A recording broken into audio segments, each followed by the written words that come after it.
a primeira coisa para a gente tentar resolver um problema é entendê-lo, né? Então, assim, um processo de educação ambiental verdadeiro, onde você vá até a raiz do problema e não fique somente no discurso da mídia, é importantíssimo fazer isso. Do ponto de vista dos indivíduos, das famílias, a gente tem que pensar sempre em uma unidade familiar, né? Claro que dentro de casa você tem que ter uma consciência do que representa aquilo que você está fazendo. E assim, é uma consciência de verdade, não é aquela consciência ecológica de achar que você tem que salvar o planeta, etc e tal. Acho que a primeira coisa é garantir uma qualidade de vida na sua casa. Então, algumas políticas dentro de casa, de separação de lixo, por exemplo, já que você não tem uma política de recolhimento do lixo por parte das empresas, você tem que pensar em sistemas de você minimizar a quantidade de lixo que sai da sua casa. Porque uma casa é um sistema aberto, ou seja, entre uma quantidade de coisa, sai uma quantidade de coisa. Por exemplo, o esgoto é inevitável que você jogue na rede pública, né? Você não tem, apesar que você poderia criar sistemas de reaproveitamento deles, mas isso é uma coisa mais complexa. Mas você tem que jogar na rede pública. O lixo é a mesma coisa, você tem que jogar o lixo para fora da sua casa. Agora, você podia pensar em política mais inteligente com relação a ele, para que você pudesse reaproveitar uma boa parte desse lixo que você joga fora.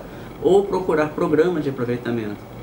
Só para dar um exemplo, existem catadores de coleta seletiva, que eles vão buscar na sua casa algumas coisas que têm valor comercial. O que não tem valor comercial, você não tem uma política, não tem grupos que façam isso, mas você podia pensar, por exemplo, em você criar valor para isso, né? Tentar, de alguma maneira, pegar embalagens, né, para fornecer para determinado grupo de catadores, vidros, por exemplo, eles podem ser reaproveitados, e tudo que você pudesse assim, evitar de jogar no lixo comum seria uma alternativa.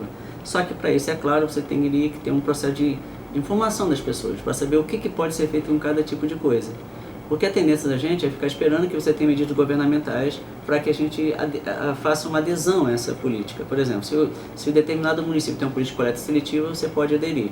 Enquanto que as pessoas não pensam, por exemplo, delas próprias criar uma política dessa dentro da sua casa, dentro do seu bairro.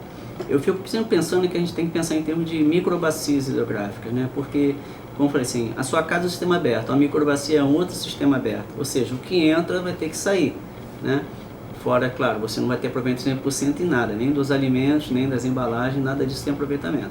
Então, uma política, por exemplo, por microbacias, por dentro de bairros, por dentro de ruas, para as pessoas pensarem em forma mais inteligente e de aproveitarem isso, inclusive porque, do ponto de vista econômico, é mais racional.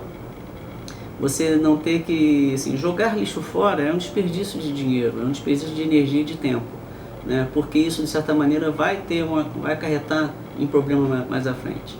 E você tem que pensar em estratégias mais inteligentes para tentar evitar que você tenha um excesso de coisas que saem dentro da sua casa. Até porque você pode gerar uma cadeia produtiva em que gere renda para emprego e renda para outras pessoas, inclusive poupando trabalho para você. Às vezes um pouquinho mais de trabalho que você tem em casa e separar alguma coisa, ele seja suficiente para você evitar, por exemplo, que você tenha mais trabalho lá na frente. Até porque, como eu falei, né, a questão do lixo você tenta transferir o problema. O vizinho de cima joga no de baixo, joga lá na frente e tenta transferir para a rua. E se a gente continuar com essa política, a gente vai continuar reclamando de nós mesmos, né? E depois, é claro, obviamente, a gente reclama do governo que não faz a parte dele. Então, assim, a primeira coisa é as pessoas entenderem a questão mais como um todo. E não somente que lixo é um lugar onde depositá-lo, e sim o que fazer com esse lixo.